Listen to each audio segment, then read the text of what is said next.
നമസ്കാരം. പോയ വാരം ക്രൈസ്തവ സഭാലോകം നടന്ന വാർത്തകളും സംഭവങ്ങളും ചർച്ച ചെയ്യുന്ന ചർച്ച് ബീറ്റ്സിലേക്ക് സ്വാഗതം. സന്യാസത്തിനും സന്യാസിനികൾക്കുമെതിരെയുള്ള കുപ്രചരണങ്ങളും അപവാദങ്ങളും വ്യാപകമായി പ്രചരിക്കുമ്പോഴും അവയെല്ലാം അതിജീവിക്കുന്ന വിശ്വാസ തീക്ഷ്ണതയോടെയാണ് സന്യാസത്തിലേക്ക് യുവത്വം കടന്നു വരുന്നത്. അതിന് ഏറ്റവും വലിയ തെളിവാണ് MBBSും ഹൗസ് സർജൻസിയും കഴിഞ്ഞതിന് ശേഷം സന്യാസ ജീവിതം തിരഞ്ഞെടുത്ത ST സന്യാസിനി സമൂഹത്തിലെ സന്യാസാർത്ഥിനി ഡീന അന്ന ജേക്കബും ഒറ്റപുത്രിമാരായിട്ടും സന്യാസ ജീവിതം തിരഞ്ഞെടുത്ത സമരട്ടൻ സന്യാസിനി സമൂഹത്തിൽ വ്രതവാഗ്ദാനം ചെയ്ത 5 നവസന്യാസിനിമാരും.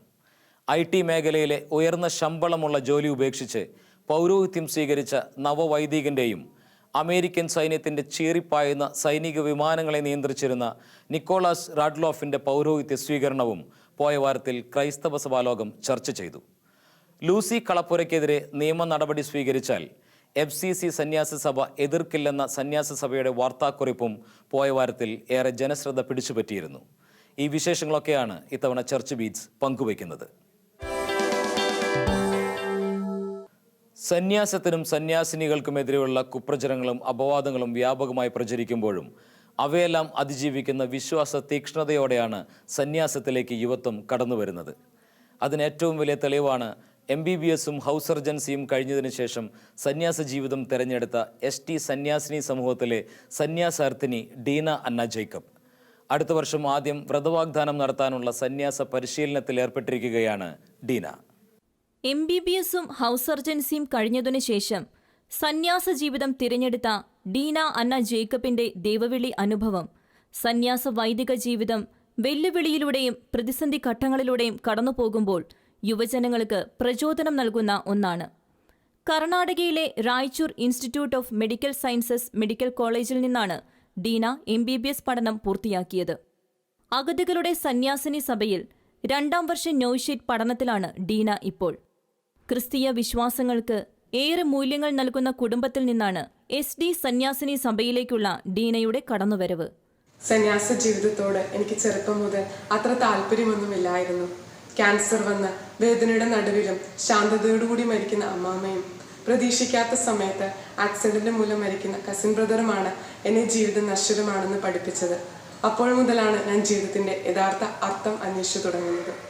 സന്യാസ ജീവിതത്തിന്റെ എല്ലാ യാഥാർത്ഥ്യങ്ങളും പല എതിർ സാക്ഷ്യങ്ങളും ഞാൻ അറിഞ്ഞിരുന്നുവെങ്കിലും 10ാം ക്ലാസ് മുതൽ സന്യാസ ജീവിതത്തോട് ഞാൻ അറിയാതെ ഒരു ആകർഷണം എന്നിലുണർന്നു. ഈശോയുടെ യഥാർത്ഥ സാക്ഷിയായി തീരണം എന്ന ആഗ്രഹവും എന്നിലുണ്ടായിരുന്നു. എല്ലാവരും എന്നോട് ചോദിക്കാറുള്ള ഒരു ചോദ്യമാണ്, ഇത്രയേറെ സാധ്യതകൾ ഉണ്ടായിട്ടും ഒരു ഡോക്ടറായിട്ട് ശുശ്രൂഷിക്കാൻ സാധ്യമായിരുന്നിട്ടും എന്തുകൊണ്ടാണ് സന്യാസ വിളി സ്വീകരിച്ചത്? അവിടുത്തെ ശുശ്രൂഷിക്കുന്നത് കൊണ്ടുള്ള ആനന്ദത്തെക്കാൾ അവിടുത്തെ സ്വന്തമായി തീരുന്നതിലുള്ള ആനന്ദത്തിന്റെ ഉറവിടമായവനെ സമീപിച്ചപ്പോൾ ഉണ്ടായ ആനന്ദം, അത് വളരെ വലുതാണ്. പാവങ്ങളുടെ അമ്മയായ മദർ തെരേസയും ദൈവം നൽകിയ ഉന്നത പദവികൾ വിട്ടെറിഞ്ഞ ആഫ്രിക്കയിലെ ആൽബർട്ട് ഷൈറ്റ്സറുടെ ജീവിതവും സന്യാസ ജീവിതത്തിലേക്ക് പ്രവേശിക്കുന്നതിന് തനിക്ക് പ്രചോദനമേകിയിരുന്നുവെന്നും ഡീന പറയുന്നു. ഡീനയുടെ ദൈവവിളി അനുഭവം സന്യാസ ജീവിതത്തിലേക്ക് പ്രവേശിക്കാൻ ഒരുങ്ങുന്നവർക്ക് പ്രചോദനം നൽകുന്ന ഒന്നാണ്. എഞ്ചിനീയറിംഗിനോട് താല്പര്യമുണ്ടായിട്ടും എൻട്രൻസ് എക്സാമിൽ നല്ല റാങ്ക് ഉണ്ടായിട്ടും പാവങ്ങളെ ശുശ്രൂഷിക്കണം എന്ന താല്പര്യത്തോടു കൂടി മെഡിക്കൽ എൻട്രൻസ് എക്സാം എഴുതിയത്. ദൈവത്തിന്റെ വലിയ ഇടപെടൽ മൂലം ഗവൺമെന്റ് കോളേജിൽ തന്നെ പഠിക്കാൻ സാധിച്ചു. കർണാടകയിലുള്ള Raichur institute of medical science medical കോളേജിലാണ് ഞാൻ പഠിച്ചത്. ഹൗസ് സർജൻസി ഗവൺമെന്റ് കോളേജിലായതിനാൽ തന്നെ പാവങ്ങളോടൊപ്പം ആയിരിക്കാനും അവരെ ശുശ്രൂഷിക്കുവാനും സാധിച്ചു. അതൊരു വലിയ അനുഭവമായിരുന്നു. എന്നിരുന്നാലും മനസ്സിൽ ഒരു ശൂന്യതയുണ്ടായിരുന്നു. ലോകം തരുന്ന ഒന്നിനും എൻ്റെ ഉള്ളിൽ ആനന്ദം നിറയ്ക്കാനായില്ല. എല്ലാം നശ്വരവും കുറച്ചു നിമിഷത്തേക്ക് മാത്രമാണ് എന്നുള്ള ചിന്തയിലൂടെയാണ് ദൈവം എൻ്റെ ജീവിതത്തിലേക്ക് കടന്നു വന്നത്. കൂടാതെ 2 വ്യക്തിത്വങ്ങളെ പുസ്തകങ്ങളിലൂടെ പരിചയപ്പെടുകയുണ്ടായി. പാവങ്ങളിൽ ഈശോയെ കണ്ട് ശുശ്രൂഷിച്ച മദർ തെരേസായും ദൈവം തന്ന ഉന്നത സ്ഥാനങ്ങളും പദവികളും എല്ലാം വിട്ടെറിഞ്ഞ് ആഫ്രിക്കയിൽ ദരിദ്രരെ ശുശ്രൂഷിച്ച ആൽബർട്ട് ഷൈറ്റ്സറും. അവർ ശുശ്രൂഷയിലൂടെ ആനന്ദം കണ്ടെത്തിയവരായിരുന്നു. സിസ്റ്റർ ആകണമെന്ന തന്റെ ആഗ്രഹം തന്റെ മാതാപിതാക്കളെ അറിയിച്ചപ്പോൾ ആ തീരുമാനത്തിൽ നിന്നും തന്നെ പിന്തിരിപ്പിക്കാൻ അവർ ശ്രദ്ധിച്ചിരുന്നെന്നും, പക്ഷേ താൻ തീരുമാനത്തിൽ ഉറച്ചു നിന്നപ്പോൾ തനിക്ക് അവർ പൂർണ്ണ പിന്തുണ നൽകിയെന്നും ഡീന പറയുന്നു. എൻ്റെ തീരുമാനം ഞാൻ എൻ്റെ മാതാപിതാക്കളെ അറിയിച്ചു. അവർ ആദ്യം പറഞ്ഞത് പഠനത്തിൽ ശ്രദ്ധിക്കാനാണ്. വന്നു ചേരാവുന്ന എല്ലാ ബുദ്ധിമുട്ടുകളും പറഞ്ഞു തന്നതിന് ശേഷവും ഞാൻ എൻ്റെ തീരുമാനത്തിൽ ഉറച്ചിരിക്കുകയാണ് എന്ന് മനസ്സിലാക്കിയപ്പോൾ അവർ സന്തോഷത്തോടെ സമ്മതം തന്നു. പൊതുസമൂഹത്തിലെ ഒറ്റപ്പെട്ട സംഭവങ്ങൾ ചൂണ്ടിക്കാട്ടി സന്യാസത്തെയും സന്യാസ ജീവിതത്തിലേക്ക് കടന്നുവരുവാനിരിക്കുന്നവരെ പിന്തിരിപ്പിക്കാൻ ശ്രമിക്കുന്നവർക്കുള്ള മറുപടി കൂടിയാണ് ഡീനയുടെ ദൈവവിളി അനുഭവം. പാലക്കാട് രൂപതയിലെ ചന്ദ്രനഗർ ഇടവകയിലെ നൽപുരപ്പറമ്പിൽ ജേക്കബ് ജോമോൾ ദമ്പതികളുടെ 3 മക്കളിൽ രണ്ടാമത്തവളാണ് ഡീന. IT മേഖലയിലെ ഉയർന്ന ശമ്പളമുള്ള ജോലി ഉപേക്ഷിച്ച് പൗരോഹിത്യം സ്വീകരിച്ച് നവവൈദികൻ ശ്രദ്ധേയനാകുന്നു. ചിക്കാഗോ മാർത്തോമാ ശ്ലീഹ കത്തീഡ്രലിൽ നടന്ന ശുശ്രൂഷകളിൽ ബിഷപ്പ് മാർ ജേക്കബ് അങ്ങാടിയത്തിൽ നിന്നാണ് കോട്ടയം സ്വദേശിയായ തോമസ് പുളിക്കൽ പൗരോഹിത്യം സ്വീകരിച്ചത്. ഉയർന്ന ശമ്പളമുള്ള എഞ്ചിനീയറിംഗ് ജോലി ഉപേക്ഷിച്ചാണ് കോട്ടയം സ്വദേശിയായ തോമസ് പുളിക്കൽ ക്രിസ്തുവിനായി സ്വയം സമർപ്പിച്ചത്. ചിക്കാഗോ മാർത്തോമാ ശ്ലീഹ കത്തീഡ്രലിൽ നടന്ന തിരുക്കർമ്മത്തിൽ ബിഷപ്പ് മാർ ജേക്കബ് അങ്ങാടിയത്തിന്റെ കൈവപ്പ് ശുശ്രൂഷ വഴിയായിരുന്നു പൗരോഹിത്യ സ്വീകരണം.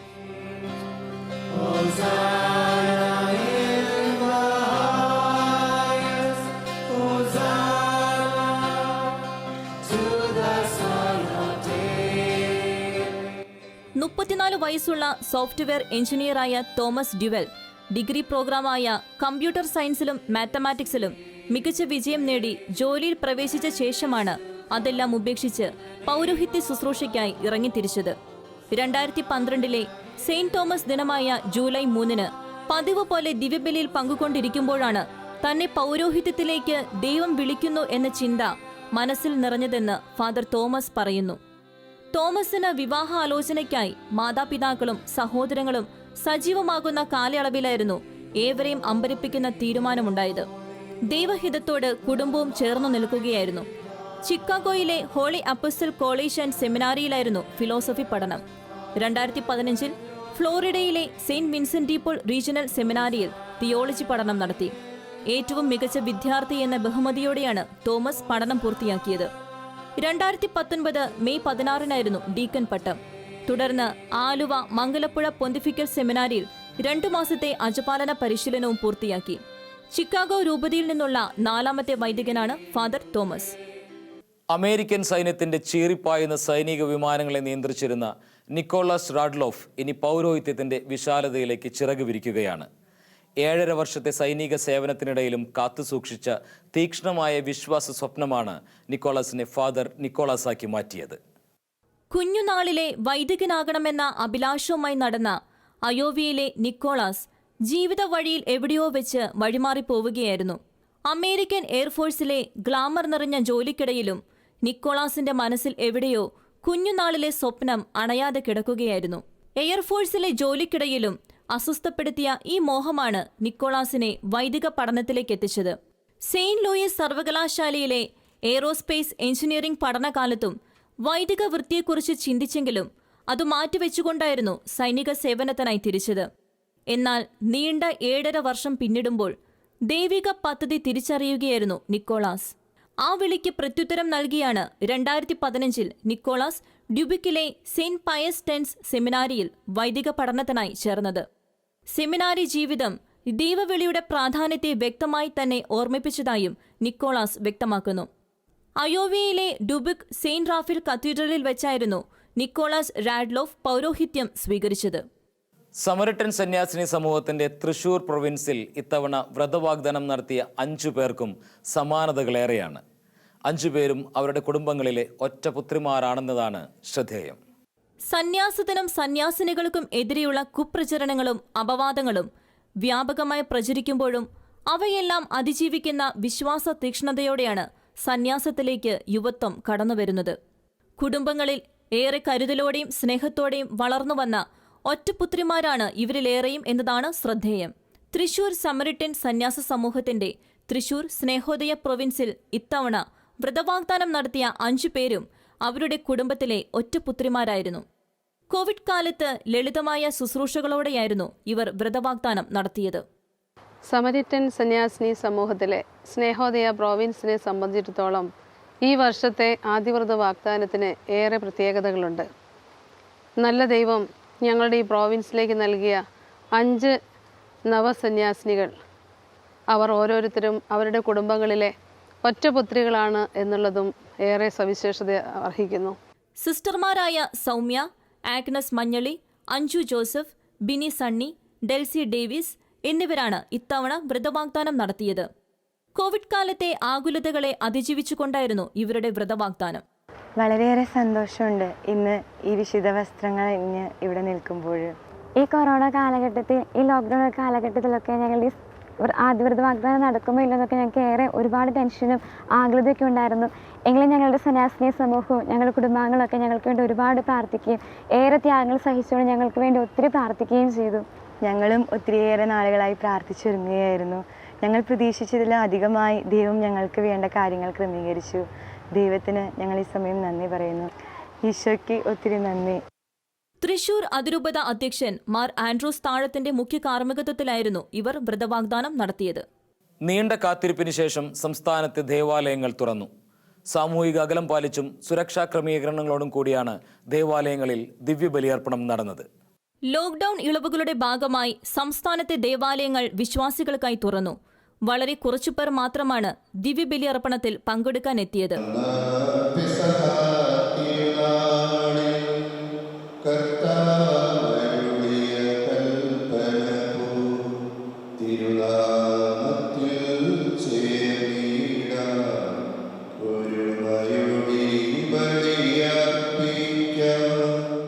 വിശ്വാസികൾ ദേവാലയത്തിൽ പ്രവേശിക്കുന്നതിനു മുൻപ് കൈകളും കാലുകളും സോപ്പ് ഉപയോഗിച്ച് കഴുകി.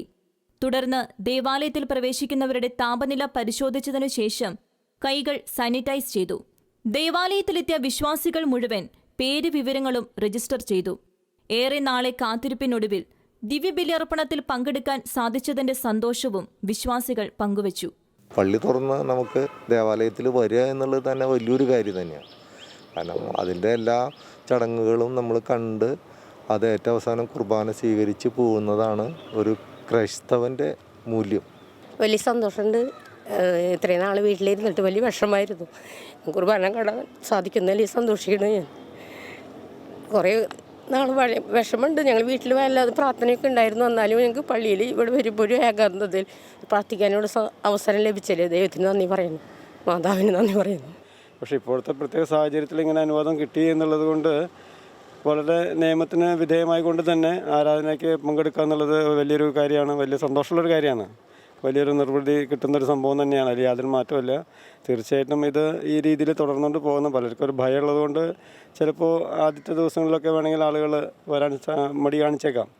പക്ഷേ തുടർന്നുള്ള ദിവസങ്ങളിൽ എല്ലാവർക്കും ആഗ്രഹമുണ്ട്, പള്ളിയിൽ വന്ന് ആരാധനയിൽ പങ്കുകൊള്ളണം, കുർബാനയിൽ പങ്കുകൊള്ളണം ആഗ്രഹം എല്ലാവർക്കും ഉണ്ട്. പക്ഷെ ഒരു ഭയം ഇപ്പോൾ പ്രത്യേകിച്ച് ഇപ്പോഴത്തെ കേസുകളൊക്കെ കോവിഡ് കേസുകൾ കൂടി വരുന്ന സാഹചര്യത്തിലൊരു ഭയമുണ്ട്. അതിൻ്റെ ഫലമായിട്ടുള്ള ചെറിയ ഒരു നമ്പർ കുറവുണ്ടാവാം. പക്ഷെ എന്നിരുന്നാലും ഇത് തുടരണം എന്ന് തന്നെയാണ് ഞങ്ങളുടെയൊക്കെ ആഗ്രഹം. കേന്ദ്ര സംസ്ഥാന സർക്കാരുകൾ നൽകുന്ന എല്ലാ നിർദ്ദേശങ്ങളും അനുസരിച്ചാണ് ദേവാലയങ്ങൾ തുറക്കുന്നതെന്നും ഒരു കുടുംബത്തിൽ നിന്ന് ഒരാൾ വീതം എന്ന നിലയിലാണ് ആളുകളുടെ എണ്ണം ക്രമപ്പെടുത്തിയിരിക്കുന്നതെന്നും കത്തീഡ്രൽ വികാരി ഫാദർ ജോസ് ചാലയ്ക്കൽ പറഞ്ഞു. ദേവാലയത്തിനകത്ത് 6 അടി അകലം പാലിച്ച് ഇരിക്കുവാൻ തയ്യാറാക്കിയ ഇരിപ്പിടങ്ങളിലാണ് വിശ്വാസികൾ ഇരുന്നത്. മാസ്ക് ധരിച്ചാണ് വിശ്വാസികൾ ദിവ്യബലിയർപ്പണത്തിൽ പങ്കെടുത്തത്. അതേസമയം പ്രാദേശിക സാഹചര്യം പരിഗണിച്ച് ചങ്ങനാശ്ശേരി, എറണാകുളം, അങ്കമാലി അതിരൂപതകളിലും ആലപ്പുഴ, കോട്ടപ്പുറം രൂപതകളിലും ദേവാലയങ്ങൾ തുറന്നില്ല. സർക്കാർ നിയന്ത്രണങ്ങൾ പാലിച്ച് യാക്കോബായ സഭയ്ക്ക് കീഴിലുള്ള ദേവാലയങ്ങളിലും തിരുക്കർമ്മങ്ങൾ നടന്നില്ല. കോട്ടയം അതിരൂപത, താമരശ്ശേരി രൂപത, തൃശൂർ, തലശ്ശേരി അതിരൂപതകളിലെ ദേവാലയങ്ങളിൽ ദിവ്യബലിയർപ്പണം നടന്നു. ദേവാലയങ്ങൾ തുറക്കുന്നതിന്റെ ഭാഗമായി ഫയർഫോഴ്സിന്റെ നേതൃത്വത്തിൽ ദേവാലയവും പരിസരവും അണുവിമുക്തമാക്കിയിരുന്നു. ലൂസി കളപ്പുരയുടെ മഠത്തിലെ വാസം അനധികൃതമാണെന്നും കാരക്കാമല പള്ളിയിലോ പരിസരത്തോ ലൂസി കളപ്പുര പ്രവേശിക്കുന്നത് വിലക്കുന്നതിന് ഇടവകാംഗങ്ങൾ നിയമ നടപടി സ്വീകരിച്ചാൽ എതിർക്കില്ലെന്ന് FCC സഭ. Provincial superior sister Jyothi Maria പള്ളി കമ്മിറ്റിക്ക് നൽകിയ കുറിപ്പിലാണ് ഇക്കാര്യം വ്യക്തമാക്കിയിരിക്കുന്നത്. ഇടവകാംഗങ്ങൾ പള്ളിക്കമ്മിറ്റി മുഖേന അയച്ച കത്തിനുള്ള മറുപടിയിലാണ് സിസ്റ്റർ ജ്യോതി മരിയ വിശദീകരണം നൽകിയിരിക്കുന്നത്. ലൂസി കളപ്പുര മഠത്തിൽ താമസിക്കുന്നത് സഭാധികാരികളുടെ അനുവാദത്തോടെയും സമ്മതത്തോടെയുമല്ല. വിഷയത്തിൽ സഭാധികാരികളുടെയും കോടതിയുടെയും ഉത്തരവുകൾക്ക് വിധേയമായ തീരുമാനങ്ങളും പ്രവർത്തനങ്ങളുമാണ് FCC സഭയുടെ ഭാഗത്ത് ഉണ്ടാകൂ എന്നും മറുപടിയിൽ പറയുന്നു. 2019 മെയ് മാസത്തിൽ ലൂസി കളപ്പുരയെ FCC സന്യാസ സഭയിൽ നിന്ന് പുറത്താക്കിയതാണെന്നും ലൂസിയുടെ അപ്പീൽ വത്തിക്കാൻ തള്ളിയതാണെന്നും സിസ്റ്റർ ജ്യോതി മരിയ അയച്ച കത്തിൽ വ്യക്തമാക്കുന്നു. ലൂസി കളപ്പുരയെ FCC സഭാംഗമായി പരിഗണിക്കുന്നില്ലെന്നും ലൂസിയുടെ ഇപ്പോഴത്തെ മഠത്തിലെ വാസം സഭാധികാരികളുടെ അനുവാദത്തോടെയും സമ്മതത്തോടെയും അല്ലെന്നും കത്തിൽ പറയുന്നുണ്ട്. ലൂസി കളപ്പുരയുടെ വിഷയവുമായി ബന്ധപ്പെട്ട് കത്തോലിക്ക സഭയുടെ സിഞ്ഞഞ്ഞൂര അപ്പസ്തോലിക്കയുടെയും മാനന്തവാടി മുനിസിഫ് കോടതിയുടെയും തീരുമാനങ്ങൾക്ക് വിധേയമായുള്ള തീരുമാനങ്ങളും പ്രവർത്തനങ്ങളുമേ തങ്ങളുടെ ഭാഗത്തുനിന്ന് ഉണ്ടാകുകയുള്ളൂവെന്നും സിസ്റ്റർ ജ്യോതി മരിയ കത്തിൽ വ്യക്തമാക്കിയിട്ടുണ്ട്. വിദ്യാർത്ഥിനി മരണപ്പെട്ട സംഭവത്തിൽ ക്രൈസ്തവ സ്ഥാപനത്തിന് നേരെ നടത്തുന്ന ആരോപണങ്ങൾക്ക് പിന്നിൽ ഗൂഢാലോചനയുണ്ടെന്ന് ഇന്ത്യൻ കാത്തലിക് ഫെഡറേഷൻ. അതേസമയം സംഭവവുമായി ബന്ധപ്പെട്ട് കോളേജിനെതിരെ നടത്തുന്ന ദുഷ്പ്രചരണം യാഥാർത്ഥ്യം മനസ്സിലാക്കാതെയുള്ളതാണെന്ന് കോളേജ് മാനേജ്മെന്റും വ്യക്തമാക്കി. ചേർപ്പുങ്കൽ ബിഷപ്പ് വയലിൽ മെമ്മോറിയൽ ഹോളിക്രോസ് കോളേജിൽ പരീക്ഷ എഴുതിയ വിദ്യാർത്ഥിനി മരണപ്പെട്ടതുമായി ബന്ധപ്പെട്ടാണ് കോളേജിനെതിരെ ആരോപണങ്ങളുമായി ഒരു വിഭാഗം രംഗത്തെത്തിയത്. വിദ്യാർത്ഥിനിയുടെ മരണത്തിന് കാരണക്കാർ കോളേജാണെന്ന തരത്തിലാണ് പ്രചരണങ്ങൾ നടന്നുവരുന്നത്. എന്നാൽ വിദ്യാർത്ഥിനി കോളേജിൽ വന്നതു മുതലുള്ള CCTV ദൃശ്യങ്ങൾ കോളേജ് അധികൃതർ പുറത്തുവിട്ട് കാര്യങ്ങൾ വിശദീകരിച്ചിരുന്നു. അതിനുശേഷവും ഒരു വിഭാഗം അടിസ്ഥാനരഹിതമായ ആരോപണങ്ങൾ ഉന്നയിച്ചു വരുന്നത് ഖേദകരമാണെന്നും മാനേജ്മെന്റ് വ്യക്തമാക്കി. ഈ കോളേജിലെ റെഗുലർ വിദ്യാർത്ഥി അല്ലാത്ത പ്രസ്തുത വിദ്യാർത്ഥിനിയുടെ ഹാൾ ടിക്കറ്റിലുള്ള പേരും രജിസ്റ്റർ നമ്പറും ജനനതീയതിയും അല്ലാതെ കുട്ടിയെ സംബന്ധിക്കുന്ന മറ്റൊരു വിവരവും പരീക്ഷാ സെൻ്ററായിരുന്ന ഈ കോളേജിൽ ലഭ്യമല്ലാതിരുന്നതിനാൽ കുട്ടി വിശദീകരണം എഴുതി നൽകുവാൻ വരുന്ന സമയം മാതാപിതാക്കളുടെ ഫോൺ നമ്പർ വാങ്ങി അവരെ വിവരം അറിയിച്ച് അവർ വരാൻ തയ്യാറാവുന്ന പക്ഷം കുട്ടിയെ അവരോടൊപ്പം അയക്കാനായിരുന്നു വിചാരിച്ചിരുന്നത്. എന്നാൽ പരീക്ഷാ ഹാളിൽ നിന്നിറങ്ങിയ വിദ്യാർത്ഥിനി ഓഫീസിൽ റിപ്പോർട്ട് ചെയ്യുകയോ വിശദീകരണം നൽകുകയോ ചെയ്തില്ല. വിശദീകരണം എഴുതി നൽകാൻ കുട്ടി തയ്യാറാകാത്ത പക്ഷം ആ വിവരം യൂണിവേഴ്സിറ്റിക്കുള്ള റിപ്പോർട്ടിൽ കാണിക്കുകയാണ് ചെയ്യുന്നത്. അല്ലാതെ കുട്ടിയെക്കൊണ്ട് നിർബന്ധമായ വിശദീകരണം എഴുതി വാങ്ങാറില്ല. അതുകൊണ്ട് വിശദീകരണം നൽകുവാൻ താല്പര്യമില്ലാത്ത കുട്ടി വീട്ടിലേക്ക് പോയി എന്നാണ് കരുതിയിരുന്നത്. കാരണം അടുത്ത പരീക്ഷ എഴുതാവുന്നതാണെന്ന് പ്രിൻസിപ്പൽ ഹാളിൽ വെച്ച് തന്നെ കുട്ടിയോട് പറഞ്ഞിരുന്നു. ഇതാണ് യഥാർത്ഥത്തിൽ സംഭവിച്ചത്. ഈ സംഭവവുമായി ബന്ധപ്പെട്ട അന്വേഷണങ്ങളോട് ഞങ്ങൾ ഇതുവരെയും പൂർണ്ണമായും സഹകരിച്ചിട്ടുണ്ട്. ഏതു വിധത്തിലുള്ള അന്വേഷണം ഞങ്ങൾ സ്വാഗതം ചെയ്യുന്നു. സത്യാവസ്ഥ പുറത്തു വരണമെന്ന് തന്നെയാണ് ഞങ്ങളുടെ ആവശ്യം. കഴിഞ്ഞ 4 നൂറ്റാണ്ടായി ഉന്നത നിലവാരത്തിൽ പ്രവർത്തിക്കുന്നതും നാനാജാതി മതസ്ഥരായ വിദ്യാർത്ഥികൾ പഠിക്കുന്നതും ഇതുവരെ യാതൊരു ആരോപണങ്ങൾക്കും വിധേയമാകാത്തതുമായ ഈ കോളേജിനെതിരെ യാഥാർത്ഥ്യം മനസ്സിലാക്കാതെ ദുഷ്പ്രചാരണം നടത്തുന്നത് തികച്ചും ദൗർഭാഗ്യകരമാണെന്ന് ഖേദപൂർവ്വം അറിയിക്കട്ടെ. അതേസമയം കോളേജിനെതിരെ അടിസ്ഥാനരഹിതമായ ആരോപണങ്ങൾ ഉന്നയിക്കുന്നത് ഗൂഢാലോചനയുടെ ഭാഗമാണെന്ന് വ്യക്തമാക്കി ക്രൈസ്തവ സംഘടനകളും രംഗത്തെത്തിയിട്ടുണ്ട്. ഇന്ത്യൻ കാത്തലിക് ഫെഡറേഷൻ ഇതിനെതിരെ പ്രതികരിച്ചു. ക്രൈസ്തവ സ്ഥാപനങ്ങളെ തകർക്കാൻ ഒരു വിഭാഗം ഗൂഢാലോചന നടത്തുകയാണെന്ന് സംഘടനാ പ്രസിഡന്റ് അഡ്വക്കേറ്റ് PP ജോസഫ് പറഞ്ഞു. മൃതശരീരം ദഹിപ്പിക്കുന്നത് ക്രിസ്തീയ വിശ്വാസത്തിന് വിരുദ്ധമല്ലെന്ന് ഇരിഞ്ഞാലക്കുട രൂപതാ ബിഷപ്പ് പോളി കണ്ണൂക്കാടൻ. മൃതശരീരം ദഹിപ്പിക്കുന്നത് ക്രിസ്തീയ വിശ്വാസത്തിന് വിരുദ്ധമാണെന്ന് ആരോപണങ്ങൾക്കിടെയാണ് ബിഷപ്പ് ഫേസ്ബുക്കിലൂടെ വിശദീകരണം നൽകിയിരിക്കുന്നത്. കോവിഡ് ബാധിച്ച് മരിച്ച ചാലക്കുടിയിലെ ഡിന്നി ചാക്കോയുടെ മൃതശരീരം ശുശ്രൂഷകൾക്ക് ശേഷം ദഹിപ്പിച്ച് അവശിഷ്ടങ്ങൾ കല്ലറയിൽ സംസ്കരിക്കുവാൻ നിർദ്ദേശമുയർന്നിരുന്നു. എന്നാൽ അത് സഭാവിരുദ്ധവും വിശ്വാസത്തിന് ഇണങ്ങാത്തതുമാണെന്ന് ചിലർ തെറ്റിദ്ധരിച്ചതായി ബിഷപ്പ് പോളി കണ്ണൂക്കാടൻ പറയുന്നു. കത്തോലിക്ക സഭയുടെ മതബോധന ഗ്രന്ഥത്തിൽ 2301 രണ്ടാമത്തെ ഖണ്ഡികയിൽ ശരീരത്തിന്റെ ഉയർപ്പിലുള്ള വിശ്വാസത്തിൽ സംശയം പ്രകടിപ്പിക്കുന്നില്ലെങ്കിൽ ശവദാഹം സഭ അനുവദിക്കുന്നുണ്ടെന്നും ലത്തീൻ കാനൻ നിയമസംഹിതയിൽ 1176 ഖണ്ഡിക 3-ലും പൗരസ്ത്യ സഭകളുടെ കാനോനുകളിൽ 876 ഖണ്ഡിക 3-ലും ഇപ്രകാരം പറയുന്നുണ്ടെന്നും ബിഷപ്പ് വിശദീകരിച്ചു. ക്രിസ്തീയ പഠനത്തിന് വിരുദ്ധമായ കാരണങ്ങൾക്കല്ലാത്ത പക്ഷം ദഹിപ്പിക്കൽ നിരോധിച്ചിട്ടില്ലെന്നും അത്യാവശ്യ സന്ദർഭങ്ങളിൽ മൃതശരീരം ദഹിപ്പിക്കുന്നത് ക്രിസ്തീയ വിശ്വാസത്തിന് വിരുദ്ധമല്ലെന്നുമാണ് സഭ ഔദ്യോഗികമായി പഠിപ്പിക്കുന്നത്. ദഹിപ്പിച്ചതിനു ശേഷം ഭൗതിക അവശിഷ്ടം ആചാരവിധികളോടെ സംസ്കരിക്കാമെന്നും ബിഷപ്പ് വ്യക്തമാക്കുന്നു. കോവിഡ് വ്യാപനം അനിയന്ത്രിതമായി തുടരുമ്പോൾ രോഗബാധിതർ മരിച്ചാൽ അടക്കം ചെയ്യുന്നതിനു പകരം ദഹിപ്പിക്കുന്നത് സാധാരണ ജനങ്ങളുടെ ഭീതി അകറ്റാൻ സഹായകരമായിരിക്കുമെന്നും ബിഷപ്പ് പോളി കണ്ണൂക്കാടൻ ഫേസ്ബുക്ക് പോസ്റ്റിലൂടെ വ്യക്തമാക്കി. മഹാമാരിയുടെ ദിനങ്ങളിൽ ലോകത്തിന്റെ വിവിധ ഭാഗങ്ങളിൽ ഇരുന്നു കൊണ്ട് ലോകത്തിന്റെ കരുതലായി മാറിയവർക്ക് ആദരമർപ്പിച്ചുകൊണ്ട് MCBS CMI സന്യാസ സഭകളിലെ വൈദികർ തയ്യാറാക്കിയ ഗാനങ്ങൾ ശ്രദ്ധേയമാകുന്നു. സന്യാസത്തെ കണ്ണടച്ച് വിമർശിക്കുകയും അപമാനിക്കുകയും ചെയ്യുമ്പോഴും ലോകത്തിൻ്റെ വിവിധ ഭാഗങ്ങളിൽ സന്യാസിനികൾ ചെയ്യുന്ന കാരുണ്യ പ്രവർത്തികൾ വെളിവാക്കുന്ന സിസ്റ്റർ തെരേസ SABSന്റെ കവിതയും സമൂഹമാധ്യമങ്ങളിൽ ഏറെ ശ്രദ്ധ പിടിച്ചുപറ്റിയിരുന്നു. മഹാമാരിയുടെ ദിനങ്ങളിൽ ലോകത്തിന്റെ വിവിധ ഭാഗങ്ങളിൽ ഇരുന്നുകൊണ്ട് ലോകത്തിന്റെ കരുതലായി മാറിയവർക്ക് ആദരമർപ്പിച്ചുകൊണ്ടാണ് MCBS സന്യാസ സഭയിലെ വൈദികരായ ഫാദർ വിൽസൺ മേച്ചേരിലും ഫാദർ ആൻഡോ പുതുവയും കോവിഡ് ഗാനം നിർമ്മിച്ചൊരുക്കിയിരിക്കുന്നത്. കൈപുണ്യം എന്ന പേരിലാണ് കോവിഡ് ഗാനം പുറത്തിറക്കിയിരിക്കുന്നത്. കൊറോണ വളരെ ഭീതി നൽകിക്കൊണ്ട് തന്നെ ഒരു നിയന്ത്രണാതീതമായിട്ട് പോയിക്കൊണ്ട സാഹചര്യത്തിൽ എൻ്റെ ചില സുഹൃത്തുക്കൾ, അത് പോലീസുകാരും ഡോക്ടർമാരും നഴ്സുമാരുമായിട്ടുള്ള സുഹൃത്തുക്കളുമായിട്ടുള്ള ഫോൺ സംഭാഷണങ്ങളിൽ നിന്ന് ഉരുത്തിരിഞ്ഞ ഒരാശയമാണ് ഈ കൈപുണ്യം. അത് വരികളായിട്ട് മാറിയപ്പോൾ അതിന് സുന്ദരമായിട്ടുള്ള സംഗീതം നൽകാനായിട്ട് ഫാദർ വിൽസൺ മേച്ചേരിൽ MCBS വളരെ മനോഹരമായിട്ട് അതിനെ ഈണം നൽകി ചിട്ടപ്പെടുത്തി.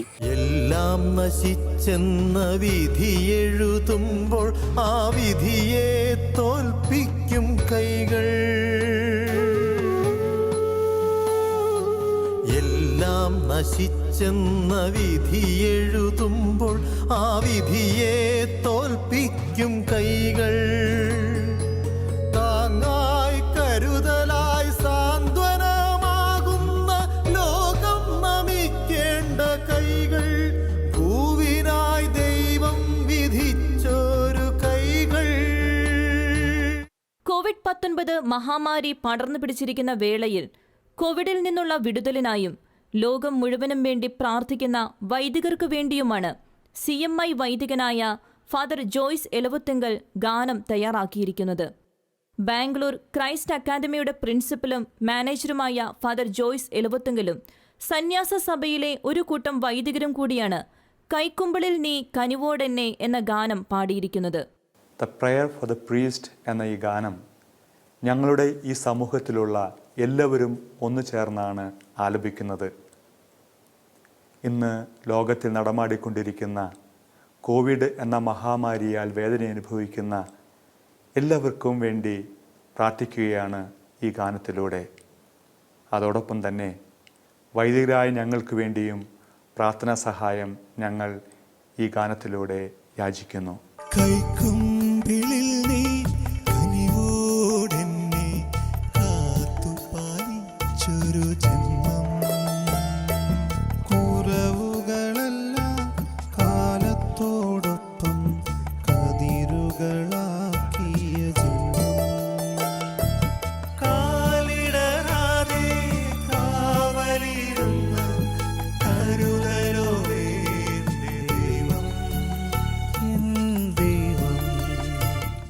സന്യാസത്തെ കണ്ണടച്ച് വിമർശിക്കുകയും അപമാനിക്കുകയും ചെയ്യുമ്പോഴും ലോകത്തിന്റെ വിവിധ ഭാഗങ്ങളിൽ സന്യാസിനികൾ ചെയ്യുന്ന കാരുണ്യപ്രവർത്തികൾ വെളിവാക്കുന്ന സിസ്റ്റർ തെരേസ SABSന്റെ കവിത ഏറെ ശ്രദ്ധേയമാവുകയാണ്. അടികൊള്ളുന്നവന്റെ തുടി എന്നാണ് സിസ്റ്റർ തെരേസ് ആലഞ്ചേരിയുടെ കവിതയുടെ പേര്.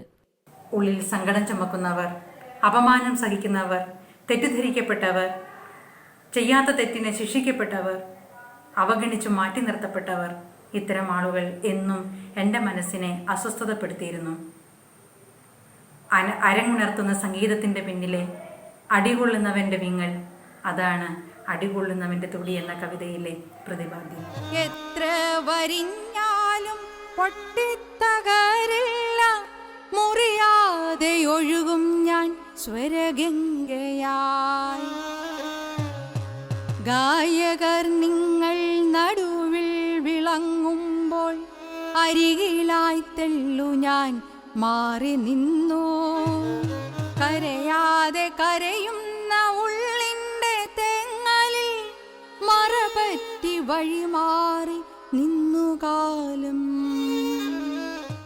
നിന്ദനങ്ങൾ പൂത്തൊലിയുന്ന കാലത്തിനു വേണ്ടിയുള്ള കാത്തിരിപ്പ് കൂടിയാണ് ഈ കവിത. കാഞ്ഞിരപ്പള്ളി രൂപതയിലെ മടുക്ക ഇടവകയിൽ ആലഞ്ചേരി തോമസ് ഏലിക്കുട്ടി ദമ്പതികളുടെ 4 മക്കളിൽ ഇളയവളായ sister Therese Ernakulam saint Antony's കോളേജിലെ അധ്യാപികയാണ്. വത്തിക്കാനിൽ COVID-19 ബാധിച്ച 12 രോഗികളും രോഗമുക്തരായി. രോഗം ബാധിച്ചവരിൽ ഭൂരിഭാഗവും വത്തിക്കാൻ ജീവനക്കാരായിരുന്നു. മാർച്ച് 6-നാണ് വത്തിക്കാനിൽ ആദ്യ കോവിഡ് കേസ് സ്ഥിരീകരിക്കുന്നത്. ലോകത്തെ അലട്ടുന്ന മഹാമാരിയുടെ വെല്ലുവിളികളെ നേരിടുന്നതിന് വത്തിക്കാൻ COVID-19 എന്ന പേരിൽ പുതിയ സമിതി രൂപീകരിച്ചിരുന്നു. ഈ സമിതിയുടെ നേതൃത്വത്തിൽ കോവിഡ് ബാധിച്ച വ്യക്തികളെ ക്വാറന്റൈനിൽ പ്രവേശിപ്പിക്കുകയും അവർക്ക് വേണ്ട ചികിത്സകൾ ലഭ്യമാക്കുകയും ചെയ്തിരുന്നു. കോവിഡ് ബാധിച്ച അവസാന വ്യക്തിയിൽ നടത്തിയ പരിശോധനയിൽ ഫലം നെഗറ്റീവായതായി വത്തിക്കാൻ പ്രസ് ഓഫീസ് ഡയറക്ടർ മാറ്റിയോ ബ്രൂണിയോ പ്രസ്താവനയിലൂടെ അറിയിച്ചുവെന്നും വത്തിക്കാനിൽ നിന്നും ബ്രദർ മെൽവിൻ തിങ്ങുംപള്ളി പറയുന്നു.